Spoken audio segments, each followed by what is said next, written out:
नमस्कार सभी पेंशन धारकों का स्वागत करते हैं एक बार फिर से हमारे इस YouTube चैनल पर। दोस्तों इस वक्त की पेंशन धारकों के लिए बहुत ही महत्वपूर्ण और इम्पोर्टेंट खबरें लेकर आज की इस वीडियो के अंदर हाजिर हो चुके हैं। जी हाँ दोस्तों, पहली बड़ी खबर की बात करें तो पेंशन भोगियों का कर्मचारी भविष्य निधि संगठन केंद्र सरकार सीबी ट्रस्ट पर नाराजगी देखने को मिली है। साथ ही 7,500 रुपए न्यूनतम पेंशन की मांग उठा रही है। इसको लेकर कर्मचारी भविष्य निधि संगठन की ओर से आम सभी के लिए बड़ा अपडेट निकलकर सामने आया है।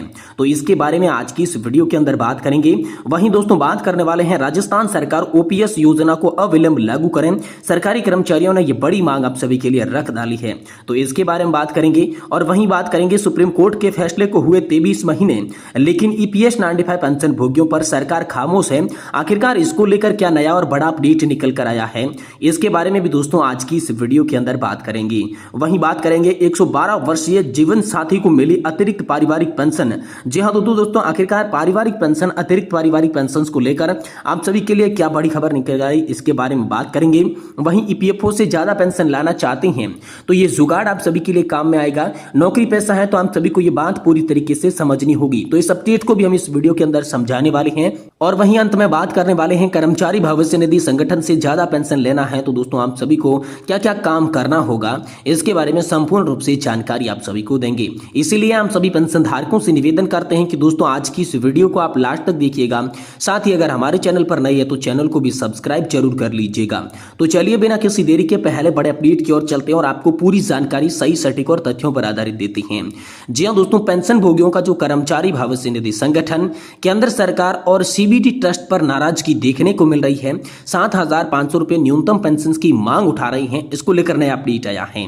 कर्मचारी पेंशन योजना 1995 के तहत पेंशन भोगियों का हाल फिलहाल में आंदोलन चल रहा है, जिसमें निजी क्षेत्र के पेंशन भोगियों के लिए सरकारी समर्थन की कमी की निंदा यहाँ पर की गई है। सरकारी अपेक्षा और राजनीतिक अनदेखी के खिलाफ ये आंदोलन बढ़ता हुआ नजर आ रहा है। दोस्तों वर्षों से चली आ रही लड़ाई संसद और सरकारी संस्थाओं की अपेक्षा में पेंशनर्स के उनको हितों के लिए अधिक मुखर होने पर मजबूर किया है। दशकों से जमा किए गए उनके फंड्स का उपयोग उनके हित के लिए नहीं किया जा रहा है। कर्मचारी पेंशन योजना 1995 पेंशनर्स का यह आंदोलन ये सिर्फ पेंशन की सुधार की मांग नहीं है, बल्कि एक बड़ी लड़ाई है जो कि सरकारी तंत्र और राजनीतिक दलों की उदासीनता के खिलाफ चल रही है। यह आंदोलन आगे भी व्यापक हो सकता है और इसकी प्रतिद्वंदिता राजनीतिक गलियारों में सुनाई दे सकती है और इनकी मांगें तुरंत नहीं सुनी जाती हैं तो दोस्तों यहाँ पर जो है ये आंदोलन बड़ा रूप भी ले सकता है। इसको लेकर हम सभी के लिए हाल फिलहाल में बड़ी खबर आई है।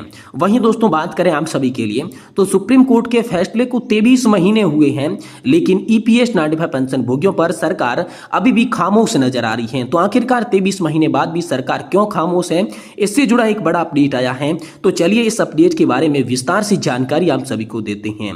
दोस्तों सर्वोच्च न्यायालय द्वारा कर्मचारी पेंशन योजना के पेंशन भोगियों के पक्ष में निर्णय दिए जाने को लेकर 23 महीने होने जा रहे हैं, लेकिन सरकार या कर्मचारी भविष्य निधि संगठन ने इस पर निर्णय को गंभीरता से नहीं लिया है। पेंशन भोगियों का यह कहना है कि सरकार ऐसा व्यवहार कर रही है जैसे कि उन्हें भारत की सर्वोच्च अदालत के निर्णय का कोई लेना देना नहीं हो। इसलिए हरियाणा और जम्मू कश्मीर के सभी कर्मचारी पेंशन भोगियों को ईपीएस 95 पेंशन योजना के उनके परिवारों के सदस्यों और मित्रों से विनम्र अनुरोध किया जा रहा है कि वे इस बार भाजपा को वोट नहीं दें, जहां पर विधानसभा चुनाव की हाल फिलहाल में प्रक्रिया चल रही है। साथ ही इन दो राज्यों की सभी कर्मचारी पेंशन योजना के पेंशन भोगियों के अनुरोध है कि वे भाजपा उम्मीदवारों को हराने के लिए कड़ी मेहनत करें। कृपया महाराष्ट्र और अन्य दो राज्यों के भी यही रवैया अपनाया जाए, जहां पर जो नवंबर और दिसंबर आने वाले में चुनाव होने वाला है। वहीं पेंशनर्स दोस्तों कलुरानी नारायण रॉय ने कहा है कि सुप्रीम कोर्ट को स्वतः संज्ञान लेना चाहिए। किसी भी राजनीतिक दल के घोषणा पत्र में कर्मचारी पेंशन योजना 1995 वालों के लिए कुछ भी उल्लेख नहीं है, अतः वोट सिर्फ नोटा को ही देना चाहिए। सुब्रमण्यम एवी का मत है कि जम्मू कश्मीर के लोगों को यह पता होना चाहिए कि भाजपा सरकार कर्मचारी पेंशन योजना 95 के पेंशन धारकों को 800 रुपए मासिक पेंशन दे रही है। बद्रीराज राव ने कहा कि निश्चित रूप से सरकार को लगता है कि वे अपनी जेब से पेंशन दे रही है और एनडीए सरकार को सरकारी फैसले का सम्मान करने की कोई भी प्रवाह यहां पर नहीं नजर आ रही है। इसलिए पेंशन धारकों से अनुरोध किया जा रहा है कि सरकार को इस बार उनकी औकात दिखा देनी है। जो हरियाणा और जम्मू कश्मीर के अंदर पेंशन भोगी है उनको यहां पर इस बार जो है चुनाव के मत पर नोटा को वोट देना चाहिए और अपनी ताकत का अनुमान जो है वो सरकार को कराने का वक्त आ गया है। ये दोस्तों लगा लगातार अपील जो है पेंशन भोगी संगठन पेंशन भोगियों से कर रहे हैं कि इस बार हमारी मांगे मंजूर जरूर होगी, क्योंकि सुप्रीम कोर्ट का आदेश आए हुए दोस्तों 23 महीने का समय बीत गया है, लेकिन अभी भी सरकार इसके प्रति संवेदनशील नहीं है, सरकार इस पर ध्यान नहीं दे रही है।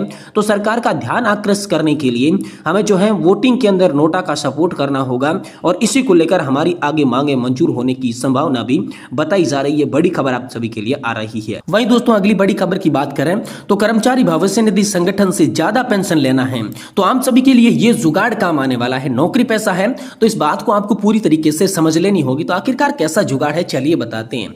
देखिए ईपीएफओ मेंबर्स रिटायरमेंट के बाद पेंशन देता है, बस शर्त है कि उनकी कम से कम 10 वर्षों तक की ईपीएफओ में अपना कंट्रीब्यूशन दिया हो। पेंशन कंट्रीब्यूशन के आधार पर तय होती है। आमतौर पर ये जो पेंशन है 58 साल की उम्र पर मिलती है, लेकिन अगर कोई कर्मचारी 58 साल से पहले पेंशन लेना चाहता है तो भी वो क्लेम कर सकता है। ईपीएफओ कर्मचारियों को 50 से 58 साल के बीच पेंशन लेने की सुविधा देता है।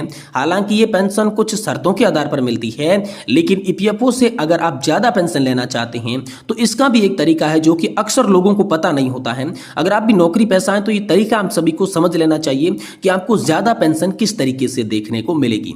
ईपीएफओ के नियम के मुताबिक आमतौर पर 58 साल पूरे होने पर पेंशन दी जाती है, लेकिन अगर कर्मचारी 58 वर्ष के बाद भी नौकरी में है तो अपनी पेंशन को 2 और सालों यानी कि 60 साल की उम्र तक रोक सकती हैं और 60 साल की उम्र तक पेंशन फंड में अपना अंशदान जारी रख सकती हैं। ऐसे में कर्मचारी को हर साल 4% अतिरिक्त दर से पेंशन मिलेगी। ऐसे में अगर कर्मचारी 59 साल की उम्र पेंशन लेता है तो 4% की अतिरिक्त दर से दी जाएगी और 60 साल की उम्र में पेंशन लेता है तो 8% अतिरिक्त दर से पेंशन दी जाएगी।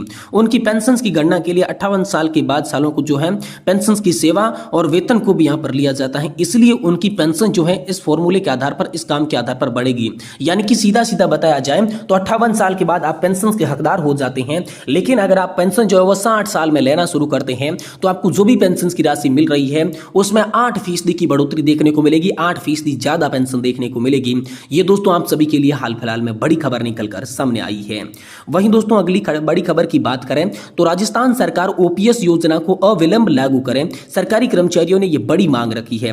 राजस्थान के सरकारी कर्मचारियों ने सरकार से ओल्ड पेंशन स्कीम लागू करने की मांग की है। मुख्य अतिथि जल संसाधन मंत्री चौधरी ने कहा है कि महाअधिवेशन में राज्य के कर्मचारी स्वयं संगठनों ने भाग लेकर महासंघ में एकता संगठन ने अपनी प्रभुता को दर्शाया है।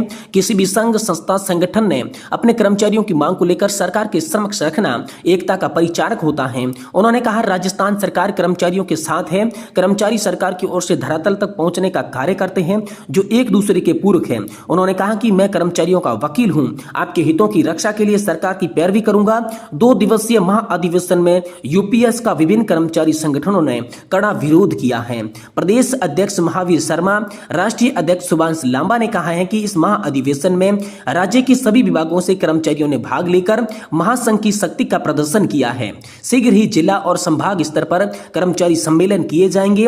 नकली एवं कागजी संगठनों को सरकार वार्ता के लिए आमंत्रित कर कर्मचारी संगठनों में फूट डालने का प्रयास कर रही है। राज्य के 8 लाख कर्मचारियों का नेतृत्व करने वाली एकमात्र यही संयुक्त महासंघ है। ओपीएस को लेकर राज्य सरकार अपनी मंशा जाहिर नहीं कर रही है। केंद्र सरकार यूपीएस स्कीम को लागू करना चाहती है। महासंघ ने मीडिया प्रभारी प्रेम मंगल से कहा कि सरकार पीएफआरडीए बिल को निरस्त करें, कर्मचारियों के वेतन विसंगति दूर करें, साथ ही 8वें वेतन आयोग का शीघ्र गठन करें। राज्य सरकार पूर्व किए गए समझौते लागू करने की मांग पर जोरों शोरों से उठाई जा रही है और इस मौके पर महामंत्री ब्रजमोहन शर्मा और जिला मंत्री भूपेंद्र दछोर व साथ ही एलएचबी संघ के प्रदेश अध्यक्ष कमला मीणा ने भी विस्तार यहां पर जो है व्यक्त किया। और आप सभी पेंशनधारकों के लिए, राजस्थान की जो पेंशनधारक है 8 लाख पेंशनधारक हैं, उनके लिए बड़ी खुशखबरी आ सकती है, क्योंकि एक बार फिर से आप सभी के लिए ओपीएस की मांग रखी गई है। क्योंकि ओपीएस लागू होने के बाद सिर्फ कागजी कार्रवाई तक ही ओपीएस सिमट कर रह गई है, अभी तक आप सभी को जो है लाभ नहीं मिल पाया है। तो इसी को लेकर आप सभी के लिए बड़ी मांग आई है कि जल्द से जल्द ओपीएस का लाभ राजस्थान के कर्मचारियों को भी मिलना शुरू हो सकता है।